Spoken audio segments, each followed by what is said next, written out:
Madam, who are you looking for? I am here for the job interview. What? Huh? Did I hear you well? I said I am here for the job interview. Which job? Would you let me in or not?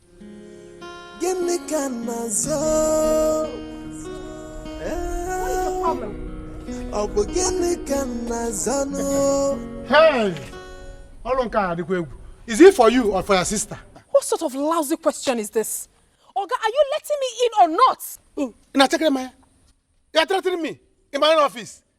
Do you know how many years I have been here as a palace guard? You want to open your eyes for me? So what do we call this? Now let me make you understand this. I am here on the king's request. If you do not let me in right now, I'm going to call him right away. Calm down, calm down. It has not gotten to that. It has not gotten to that. You should have told me that you are Igwe's cousin or Igwe's mother's brother. Listen, I'm on heels, okay? I cannot stand for long. Can you let me in? Don't worry, don't worry. All these Igwe's people, they like to get angry.